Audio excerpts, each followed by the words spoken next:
People often speculate and debate about what influenced Steve Jobs and how his principles helped shape Apple and its products.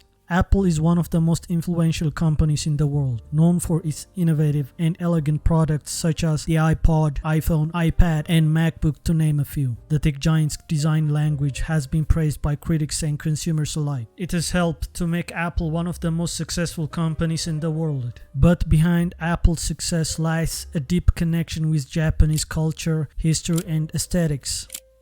From Zen Buddhism to Sony, Apple has drawn inspiration from various aspects of Japan to create its distinctive design language. Recently, the Japanese national TV NHK released a documentary video depicting the late Steve Jobs' deep ties with Japan and the artistic nuances that inspired him in the early days of the company's existence. Jobs, the co-founder and arguably the most influential man in the history of Apple, was hugely influenced by Zen Buddhism, a form of Buddhism which is mainly practiced in forest nations such as Japan.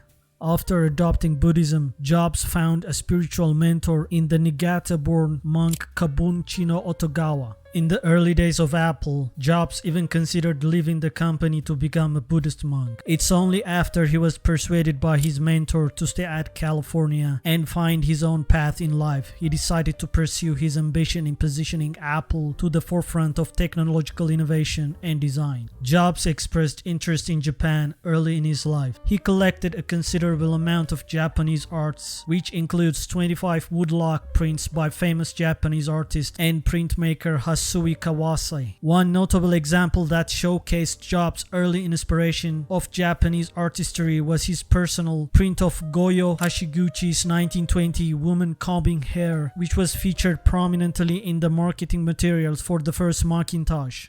This 1984 digital recreation perfectly depicts the fusion between machine and human elegance. Many believe that these early Japanese artistic inspirations slowly but surely trickled down to Apple's design ethos that we know and love today.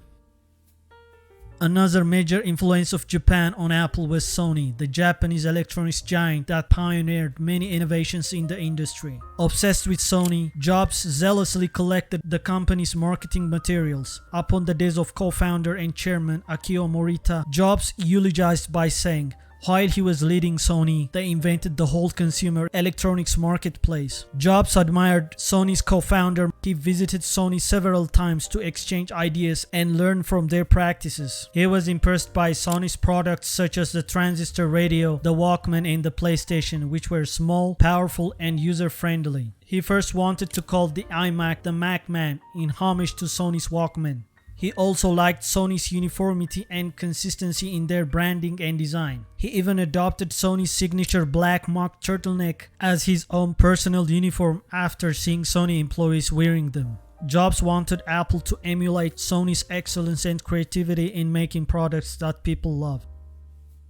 Apple's design language has evolved over time, but it has always maintained a strong connection with Japan. Perhaps the most noticeable Japanese-inspired product that Apple created is its iOS operating system for its iPhones, iPads, and other product lines. Back in 2013, iOS 7 introduced a radical change in the appearance and functionality of Apple's mobile devices, featuring a flat, colorful, and dynamic design that contrasted with the previous skeuomorphic style that mimicked real-world objects. Skeuomorphic design is a style that resembles real-world objects, which is usually preferred when we want to design products with a goal of making users more comfortable and likely to engage with a product or a feature. iOS 7 was influenced by various sources of Japanese design such as anime, manga, video games, origami, neon signs, and even Japanese toilets. The result was a fresh and a modern look that appealed to a global audience. It is evident that the design language first witnessed in iOS 7 carried through to the subsequent generations of iOS design.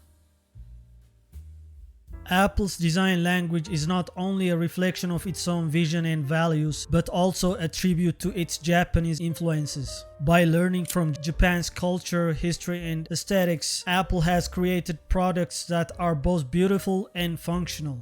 Apple's design language is a testament to the power of simplicity, innovation, and cross-cultural collaboration. While Steve Jobs may no longer be with us, his want and need to create devices like iPhone continues today, following similar design aesthetics as to when Apple's first smartphone was originally conceived. Derived in part from Japan, Apple's quest to achieve a delicate balance between leisure and productivity, art and technology still lives on.